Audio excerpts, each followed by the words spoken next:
नमस्कार दोस्तों, स्वागत है आपका एक कदम अध्यात्म की ओर में। दोस्तों, रामायण में ऐसे कई वीर योद्धा थे जो पराक्रमी और अजेय थे। फिर चाहे वे राम की सेना में हो या फिर रावण की सेना में। ऐसे ही एक वीर योद्धा जिसका नाम आप प्रत्येक वर्ष सबकी जुबान पर सुनते होंगे, वह नाम है मेघनाद, जिसे इंद्रजीत के नाम से भी जाना जाता है। दोस्तों, मेघनाद लंकापति रावण का सबसे बड़ा पुत्र था। उसकी माता का नाम मंदोदरी था। दोस्तों, इसे मेघनाद का नाम क्यों दिया गया, इसके पीछे भी एक कहानी छिपी हुई है।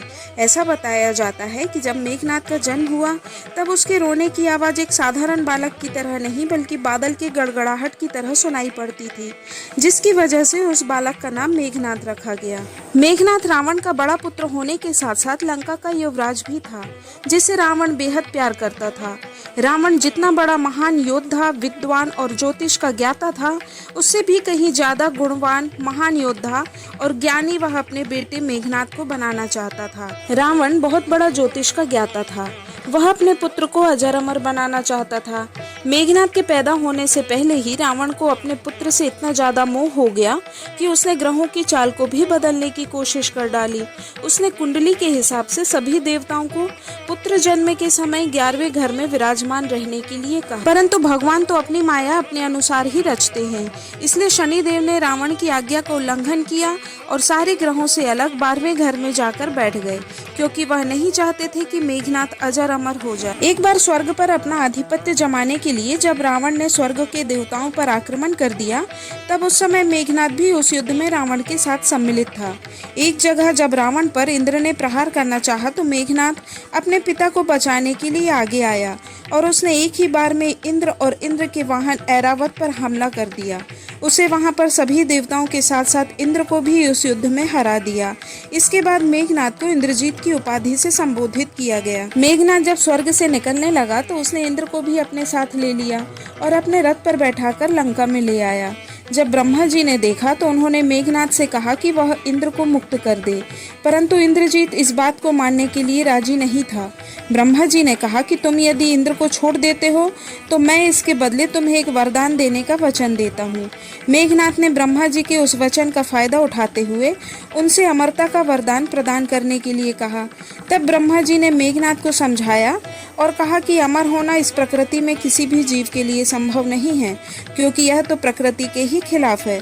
उन्होंने इंद्रजीत से कहा कि वह कोई दूसरा वर मांग ले।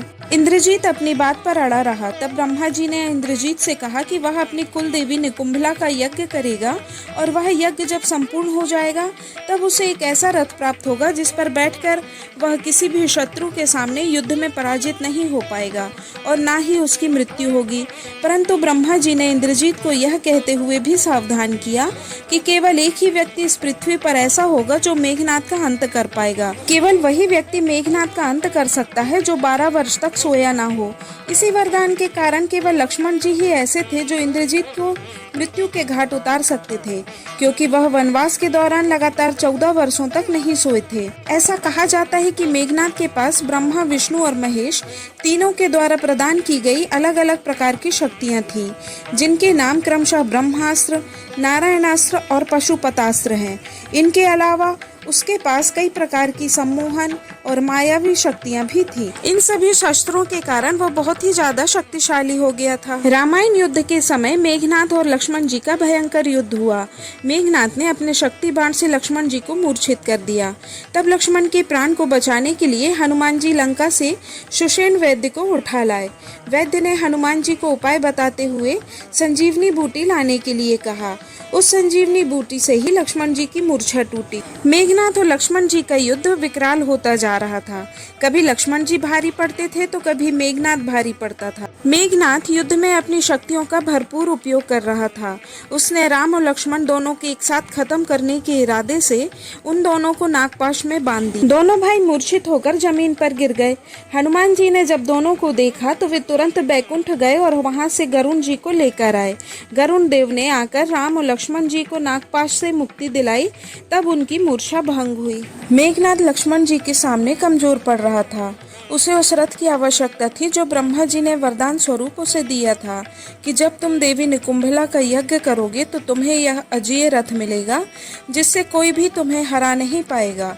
वह एक गुफा में गया जहाँ उनकी देवी निकुंभला का मंदिर था और वहाँ जाकर रात्रि में यज्ञ करने लगा। तब विभीषण के कहने पर लक्ष्मण जी अपने साथ कुछ वानरों को लेकर वहाँ गए। वानरों ने मेघनाथ का यज्ञ विफल करने की कोशिश की। यज्ञ में देवी की पूजा करते समय हथियार उठाने की मनाही थी, इसलिए मेघनाथ लक्ष्मण से बचते हुए गुफा से निकलकर किसी तरह छुपते छुपाते लंका पहुंचा। फिर अगले दिन युद्ध में लक्ष्मण जी ने मेघनाथ का वध कर दिया। मेघनाथ बहुत ही बड़ा पितृभक्त था।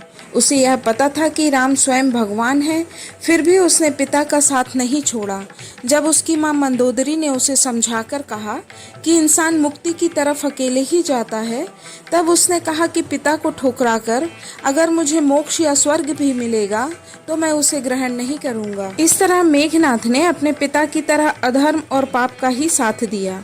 इसी कारण भगवान राम ने पृथ्वी पर जन्म लिया ताकि इस धरती को दुष्ट पापियों से मुक्त कर सके और फिर से धर्म की स्थापना कर सके।